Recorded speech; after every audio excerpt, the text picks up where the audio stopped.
Dumayo ang content creator at aktor na si Agassi Ching sa Bangkok, Thailand para makapanayam ang pambansang marites na si Christian Albert Gaza o mas kilala bilang Sixian Gaza. Sa vlog ni Agassi na pinamagatang Daxian Gaza Interview Uncensored, may ilang blips na lang, ay naghanda siya ng mga exotic food na kakainin ni Xian kapag hindi nito nasagot ang mga tanong niya.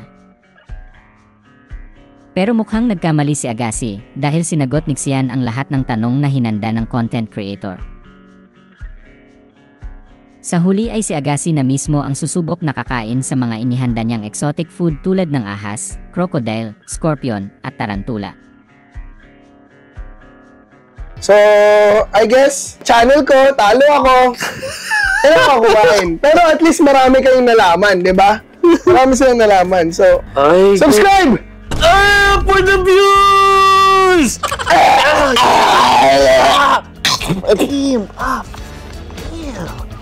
Dapat may aftertaste. Wait lang. Magmumug ka ng sabon. Unang tanong pa lang ay tinanong na agad ni Agassi si Xian kung paano nagsimula ang pagiging tsismoso nito sa social media. Ayon kay Xian, ang aktres at Viva Max star na si Angelique Kang ang naging dahilan kung bakit naging marites siya, pero nilinaw niya na wala umanong namamagitan sa kanila. Inilahad ni Xian na si Angelique umano ang sikat na personalidad na nagpakalat ng fake news tungkol sa kanya. Nang tanungin kung anong fake news ang pinakalat umano ni Angelique noong araw na yon, sinabi ni Xian na hindi raw siya nagsusustento sa anak niya na pinaniwalaan ng lahat.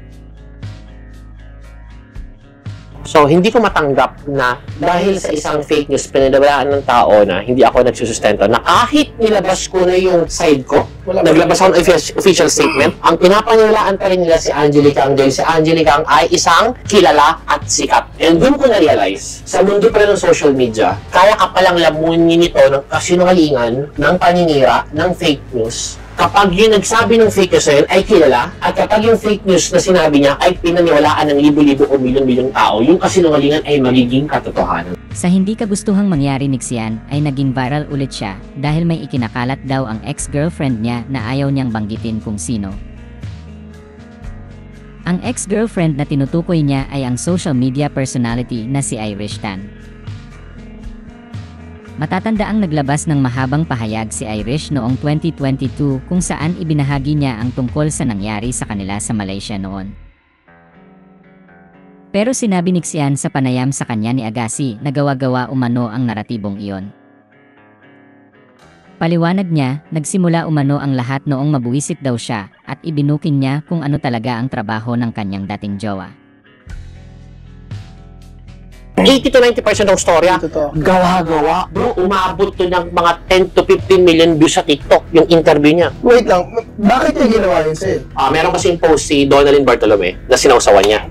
Tapos after niya sausawan, nag-visit ako. Nilala naman ako, naging emotional ako, which is very wrong. Doon nakapag-isip ng tama. Ni-reveal ko kung ano yung tunay niyang work.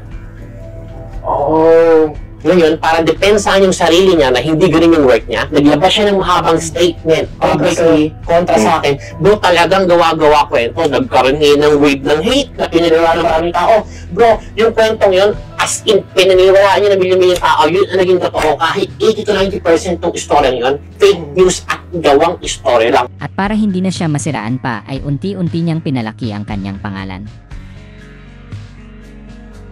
Inamin din ni Xian sa naturang panayam na nagkaroon daw siya ng greed sa power dahil sa ginawa sa kanya ni Angelique at ng kanyang dating jowa. At doon niya napagtanto na ang mga villain sa pelikula at sa totoong buhay ay ang mga taong maayos naman supposedly ang buhay nila before tapos binugbog lang ng lipunan. Sa ngayon ay wala pang pahayag sina Angelique Kang at Irish Tan tungkol dito. Samantala, binigyang linaw ni Xian Gaza ang tungkol sa pagkawala ng kanyang Facebook page.